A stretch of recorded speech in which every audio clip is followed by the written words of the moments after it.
Step by Step. 19 Essential Dharma Talks by Sayadaw Jotika. Talk 13. Dealing with some problems. After practicing for many years, or when tiredness arises, a yogi may become lazy or weary of practice. These are manifestations of kilesa mara, the corruption of defilements. When a practitioner becomes well known, gains followers, or receives offerings, labha, many forms of kilesa mara may arise and obstruct practice. When knowledge is sharp, refinement of the mind develops, and the yogi may begin to see objects of desire, such as people or beings.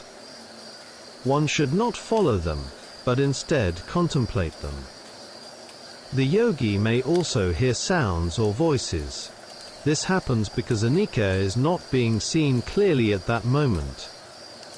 Therefore, one should not fall into hesitation or uncertainty, should not think about them, and should not be afraid of fearful appearances.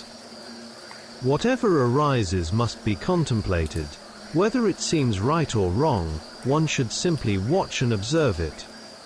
With sati and gnana, all phenomena arise and dissolve. If mindfulness is lost, and the yogi stops following phenomena closely, obstructions affect the anicca process, and insight knowledge declines. Therefore, without continuous mindfulness, sustained practice and perseverance, insight cannot be maintained.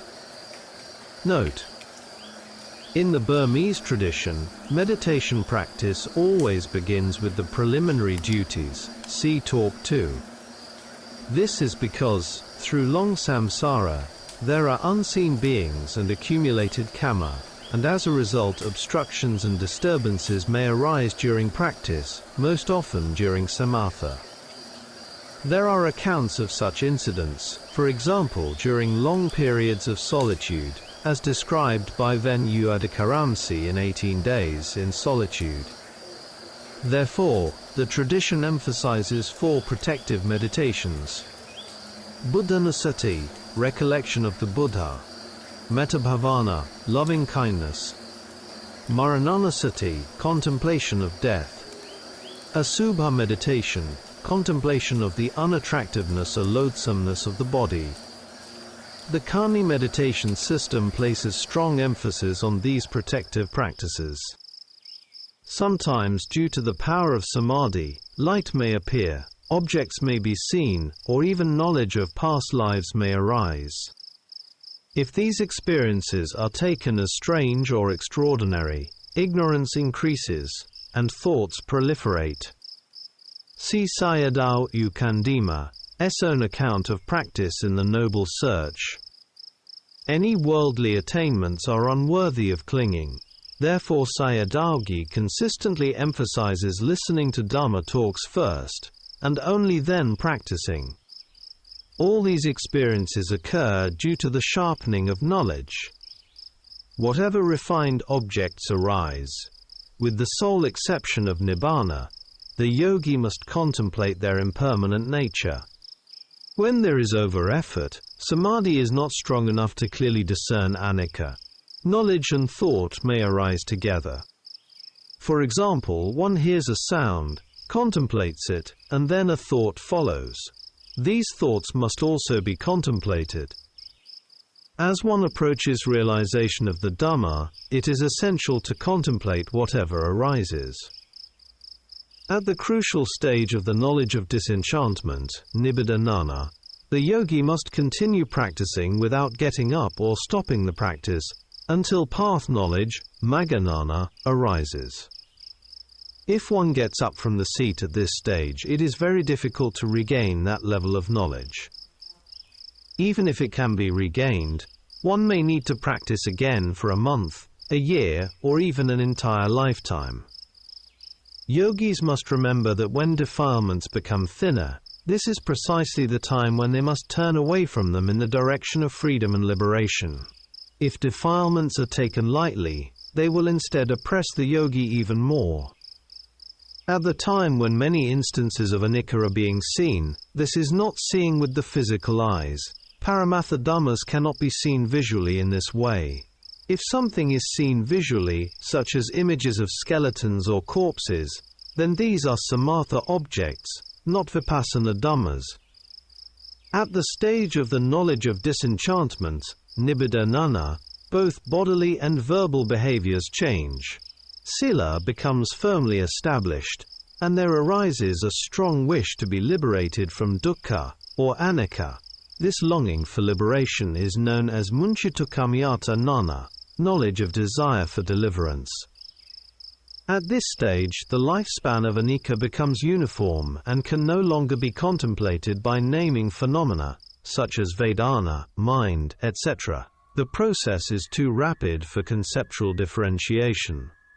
This level can be described as Dhammanupassana. The Sayadaw illustrated this using the simile of the elephant's footprint.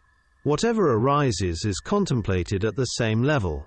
This is known as equanimity. Phenomena can be contemplated calmly, without effort. At the same time, the contemplative knowledge, jnana itself, becomes equanimous. Prior to this stage, discernment of anicca may still be accompanied by joy. Sayadaw explained that path knowledge arises at the heart base. The mind also contemplates at this point. It is like sitting at the center of a spider's web. Before this, the yogi has to contemplate phenomena according to where they arise, eye base, ear base, and so on. So the mind is still moving. At this stage, however, the mind becomes steady and unmoving. There are two modes of instruction. The teacher gives only the foundational guidance, and the student practices independently. Only when problems or difficulties arise does the student approach the teacher for clarification and advice. The teacher gives complete and detailed instruction on the entire practice, as exemplified in Morgok Sayadaw's Dhamma talks. This was also the case in the Buddha's time. Regarding contemplation during eating, some practitioners experience strong craving related to taste. In such cases, one should first apply the perception of repulsiveness with respect to nutriments before eating, as described in the Visuddhimagga. After some reflection, and while eating, one then practices satipatthana contemplation. Here the Mahasi system is particularly effective, as it leads the yogi to become disenchanted with eating and food through direct insight. For those who are not greedy for taste, eating can be carried out with satipatthana contemplation. In some practitioners, however, the perception of repulsiveness becomes so strong that food appears disgusting, and they are unable to eat due to the arising of aversion. Note: in some Thai forest monasteries, monks are allowed to eat for only 15 minutes. As a result, they must eat quickly and cannot enjoy the taste. There are many valid ways of contemplating food and taste from the standpoint of the Dharma, depending on one's skill and disposition. For example, one may apply the Four Truths of Dukkha, particularly Sankhara Dukkha, which is a broad and penetrating contemplation that can lead to deep dispassion toward craving. From experience with the Mahasi system, careful mindfulness while eating, observing each movement and sensation in detail, leads the yogi to become genuinely weary of eating and food. Any sensual pleasure exists only between two moments of sankhara dukkha. Thus, every asada, gratification, is always surrounded by a dinava, danger. The pleasure is extremely brief when compared with the danger.